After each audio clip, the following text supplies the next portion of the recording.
दोस्तों FIFA world cup की वजह से इस वक्त लगभग पूरी ही दुनिया में मोरक्को देश की खूब चर्चा हो रही है और यकीनी तौर पर यह चर्चा होनी भी चाहिए क्योंकि भाई मोरक्को पहला ऐसा अफ्रीकन और अरब देश है कि जो फीफा वर्ल्ड कप में इस पोजीशन तक पहुंचने में कामयाब हुआ है। वरना इससे पहले कोई भी अफ्रीकी या अरब टीम फीफा वर्ल्ड कप के सेमीफाइनल तक पहुंचने में कामयाब नहीं हो सकी थी। आगे भी मोरक्को का ये सफ़र जारी रहेगा या फिर नहीं, ये तो सेमीफाइनल मैच के बाद ही पता चलेगा। मगर हाँ, इस बार की मोरक्को की फुटबॉल की टीम की परफॉर्मेंस की वजह से हर किसी के दिल में ये चाहत ज़रूर पैदा हो चुकी है कि आखिर वो मोरक्को के बारे में जाने कि ये मोरक्को है क्या, ये देश कहाँ पर मौजूद है, किस हाल में है, क्या करता है, इस देश की खूबियाँ क्या है और आखिर इस देश का इतिहास क्या है। तो चलिए आज की इस वीडियो में हम मोरक्को से जुड़ी वो सारी चीज़ें जानेंगे कि जिनसे रिलेटेड आप लोगों के दिमाग में अक्सर सवाल आते रहते होंगे। सबसे पहले तो मैं आप लोगों को ये बता दूं कि दरअसल मोरक्को नाम के इस देश को जहां एक तरफ इंग्लिश दुनिया में मोरक्को तो वहीं उर्दू दुनिया में मराकश के नाम से जाना जाता है, जबकि अरब देश इसको अल मगरिब के नाम से भी पुकारते हैं। वो इसलिए क्योंकि ये मगरिब की साइड में मौजूद है। लोकेशन के एंगल से देखा जाए तो अगर आप लोग इसको वर्ल्ड मैप में देखेंगे तो आपको ये पता चलेगा कि ये अफ्रीका में मौजूद एक ऐसा देश है कि जिसके ऊपरी साइड में स्पेन है यानी एक यूरोपियन देश, नीचे की साइड में वेस्टर्न सहारा है, जबकि ईस्ट वाली साइड में एक मुस्लिम ही देश अल जज़ायर है कि जिसको इंग्लिश में अल्जीरिया के नाम से जाना जाता है। मोरक्को का जो ऑफिशियली नाम है वो दरअसल आज के दौर में किंगडम ऑफ मोरक्को है, यानी आज भी यहाँ पर किंगडम एग्जिस्ट करता है और दूसरे ज़्यादातर अरब देशों की तरह ये एक राजा के द्वारा ही चलाया जाता है। बात करें अगर धर्म की तो जाहिर है ये एक मुस्लिम देश है जहाँ पर 99% मुस्लिम आबादी है और उन मुसलमानों में भी 99% लोग ऐसे हैं कि जो दरअसल सुन्नी ग्रुप से ताल्लुक़ रखते हैं, जबकि 0 कुछ % ही लोग शिया मुसलमान हैं। मोरक्को देश की जो ऑफिशियल लैंग्वेज है वो दरअसल अरबिक है। यही वजह है कि ये अफ्रीका में होने के बावजूद भी एक अरब देश है क्योंकि यहाँ के रहने वाले ज़्यादातर लोग अरबी ही बोलते हैं। मगर दोस्तों अब अगर बात करें इतिहास की तो मैं सबसे पहले तो आप लोगों को ये बताता चलूँ कि मोरक्को भी दुनिया के उन चंद देशों में से एक है कि जहाँ के योद्धा हद से ज़्यादा मशहूर हैं, यानी ऐतिहासिक तौर पर ये लोग जंगों में बहुत कम ही हारा करते थे, जिसके खिलाफ भी लड़ा करते थे उस फौज के पसीने छुड़ा दिया करते थे। इवन मुस्लिम हिस्ट्री में भी जो तारिक बिन ज़ियाद नाम के एक हद से ज़्यादा मशहूर और ताकतवर सिपहसालार थे वो भी दरअसल मोरक्को के ही रहने वाले थे।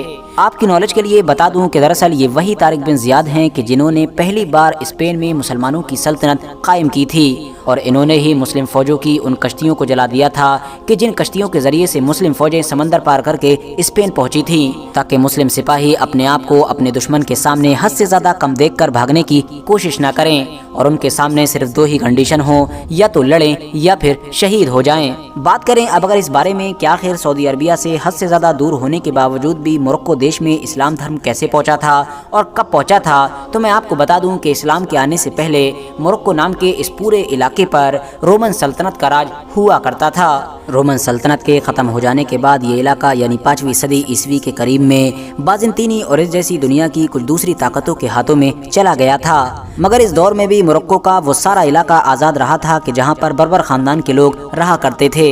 बर्बर ख़ानदान एक ऐसा ख़ानदान था कि जिसकी गिनती आज तक हमारी दुनिया के सबसे ताकतवर ख़ानदानों के साथ की जाती है। मराकेश यानी मोरक्को के इलाके में इतिहास में जब भी कोई नई सल्तनत कायम हुआ करती थी तो उस सल्तनत के खिलाफ बगावत का झंडा बुलंद करने वाले हमेशा यही लोग हुआ करते थे, यानी ये हमेशा आज़ाद रहना ही पसंद किया करते थे।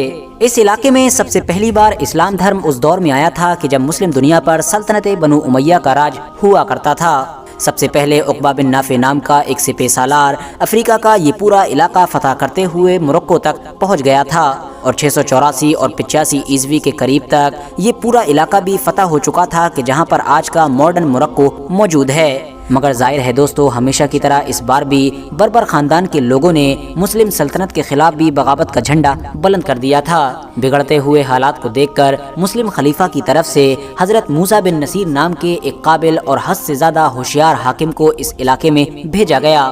मूसा बिन नसीर ने लोगों में घुलना मिलना शुरू किया और बर्बर ख़ानदान के लोगों को ये यकीन दिलाया कि जिस तरह से मैं तुम्हारे लिए बेहतर और अच्छा सोचता हूँ, बिल्कुल उसी तरह से ही बाकी लोग भी यानी बाकी मुसलमान भी तुम्हारे लिए बेहतर और अच्छा सोचते हैं। उन्हीं की मेहनतों का ही नतीजा था कि धीरे धीरे बर्बर खानदान के ऐसे लोग कि जो कभी भी किसी के फरमाबरदार नहीं हुए थे, वो न सिर्फ मुस्लिम सल्तनत के फरमाबरदार होना शुरू हो गए थे, बल्कि उनमें से ज़्यादातर लोगों ने इस्लाम धर्म अपनाना भी शुरू कर दिया था। और कुछ वक्त के बाद ही इन्हीं बर्बर खानदान के लोगों के बीच से ही एक ऐसा ताकतवर और बड़ा सिपह सालार भी निकल कर आया था कि जिसने मुस्लिम इतिहास को पूरी तरह से बदल कर रख दिया था। और उसी बहादुर और होशियार सिपह सालार का नाम था Tariq bin Ziyad. Tariq bin Ziyad की लीडरशिप में ही मूसा बिन नसीर ने 7,000 बर्बर लोगों की फौज को स्पेन भेजने का फैसला किया था। वो इसलिए क्योंकि वहाँ पर रोड्रिक नाम के एक बादशाह की हुकूमत थी कि जो हद से ज़्यादा जालिम और बुरा बादशाह था, जिसके जुल्म सितम से न सिर्फ आम लोग ही बल्कि उसके खुद के दरबारी भी परेशान रहा करते थे।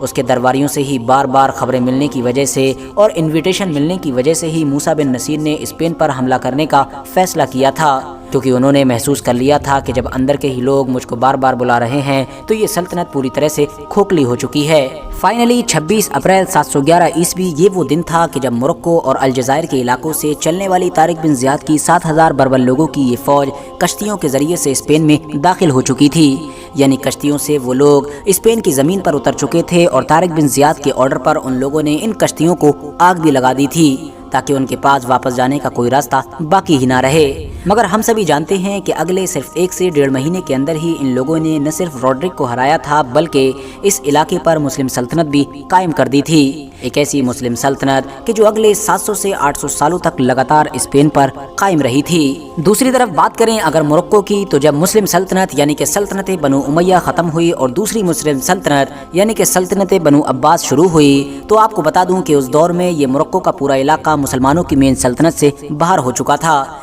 यानी यहाँ पर रहने वाले तो मुसलमान थे मगर ये मुसलमानों की मेन सल्तनत के अंडर में नहीं आया करते थे। फिर इदरीस बिन अब्दुल्ला नाम के एक इंसान ने यहाँ पर अपनी एक अलग इदरीसी सल्तनत कायम की। 788 ईस्वी में कायम होने वाली ये इदरीसी सल्तनत दरअसल शियों की एक ऐसी सल्तनत थी कि जो इतिहास में शिया मुसलमानों की तरफ से कायम की हुई पहली सल्तनत थी। हालांकि दोस्तों फिर वक्त के साथ साथ दूसरी सल्तनतों की तरह आपसी रंजिशों की वजह से इदरीसी सल्तनत भी खत्म हो गई थी। इसके बाद 1060 से लेकर लगभग 1549 तक मराकश के साथ साथ आसपास के सभी इलाकों पर बर्बर सल्तनत के लोगों ने हुकूमत की थी। बर्बर खानदान के लोगों की ये हुकूमत 1549 में सादी खानदान के लोगों की तरफ से ख़त्म की गई थी।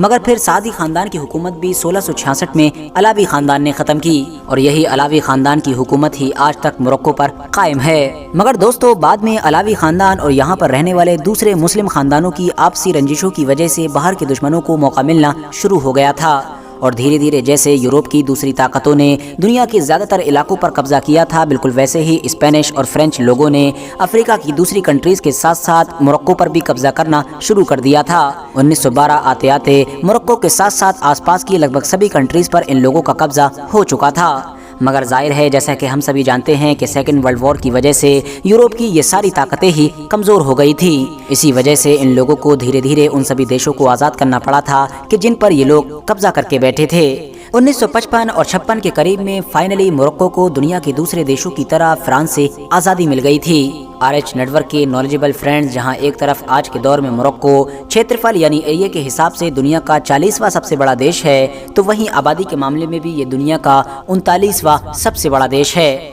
2017 की एक रिपोर्ट के मुताबिक यहाँ की कुल आबादी 3,57,40,000 है। इस देश की टोटल आबादी में से जहां एक तरफ 64% लोग शहरों में रहते हैं तो वहीं सिर्फ 36% लोग ही गाँव में रहते हैं। इसके अलावा मोरक्को भी एक यंग कंट्री है, यानी यहाँ पर रहने वाले लोगों की जो एक एवरेज उम्र है वो दरअसल 29 साल है। दोस्तों मोरक्को देश में नेचुरल ब्यूटी की भी भरमार है। मोरक्को देश के पास वो सब कुछ है कि जो एक देश के पास होना चाहिए। ऊंचे ऊंचे पहाड़, उन पहाड़ों के बीच से बहती हुई खूबसूरत नदियाँ और इसके अलावा दूर दूर तक दिखने वाले बड़े बड़े हरे मैदान।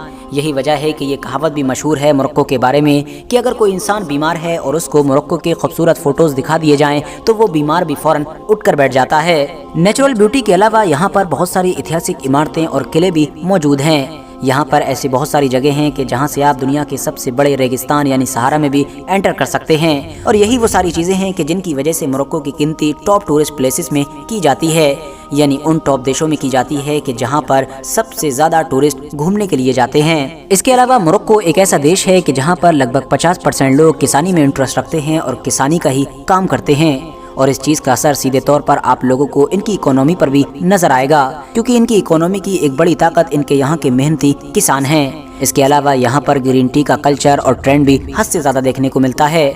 जापान के अलावा अगर सबसे ज़्यादा आप लोगों को ट्रेंड ग्रीन टी का कहीं नजर आएगा तो वो शायद मोरक्को ही होगा। सुबह बिस्तर से उठने से लेकर रात में दोबारा बिस्तर पर जाने तक यहाँ के लोग बार बार ग्रीन टी पीते ही रहते हैं। चाहे कोई बड़ा इवेंट हो या फिर दो फ्रेंड की किसी कैफे में मुलाकात, हर जगह पर आप लोगों को ग्रीन टी ही नजर आएगी। दोस्तों, वैसे तो मोरक्को देश की जो राजधानी है उसका नाम है रबात, मगर इंटरेस्टिंग बात यह है कि इस देश का जो सबसे बड़ा शहर है यानी सबसे चहल पहल वाला देश, वो दरअसल कैसाब्लांका है। इसको आप इस तरह से समझ सकते हैं जैसा कि हमारे यहाँ पर मुंबई है, यानी मुंबई एक राजधानी तो नहीं है मगर उसके बावजूद भी हद से ज़्यादा चहल पहल और मस्ती वाला शहर है। आबादी के हिसाब से भी देखा जाए तो कासाब्लांका की आबादी 40 लाख के करीब बताई जाती है। दोस्तों, मुझे उम्मीद है कि आप में से कुछ लोगों ने आर्गन ऑयल का नाम तो सुना ही होगा। अगर आप लोग नहीं जानते हैं तो मैं आप लोगों को बता दूं कि दरअसल इस तेल को बालों के लिए हद से ज़्यादा फायदेमंद माना जाता है। मगर इंटरेस्टिंग बात यह है कि ये तेल पूरी दुनिया में सिर्फ और सिर्फ मोरक्को के पास है। पूरी दुनिया में इस तेल को सप्लाई करने वाला मोरक्को इकलौता देश है। दोस्तों, इस बात में तो कोई भी शक नहीं है कि आज के दौर में मोरक्को के हालात अफ्रीका के बाकी सभी देशों से बिल्कुल अलग हैं, क्योंकि जहां एक तरफ अफ्रीका की ज़्यादातर कंट्रीज भुखमरी और गरीबी जैसी चीज़ों का सामना कर रही हैं, तो वहीं दूसरी तरफ मोरक्को देश न सिर्फ एक खुशहाल देश है बल्कि अमीर देश भी है। और इसकी वजह सिर्फ और सिर्फ इसमें रहने वाले इसके मेहनती लोगों को माना जाता है, क्योंकि यहाँ के लोग हद से ज़्यादा मेहनती होते हैं। इसके अलावा यहाँ पर रहने वाले लोगों के बीच टेक्नोलॉजी का भी बोलबाला है। इस चीज़ का अंदाज़ा इस बात से लगाया जा सकता है कि यहाँ की आबादी अभी सिर्फ 3 करोड़ 60 लाख के करीब ही है, मगर यहाँ पर जो सेल फोन यूज़ होते हैं उनकी तादाद यानी उनके नंबर्स 4 करोड़ के भी पार पहुँच चुके हैं। इस बात से आप लोग अंदाज़ा लगा सकते हैं कि यहाँ के लोग मोबाइल यूज़ करने में भी कितना आगे हैं। आपको जानकर शायद हैरानी होगी कि हमारी दुनिया की सबसे पहली और सबसे पुरानी यूनिवर्सिटी भी मोरक्को देश में ही मौजूद है।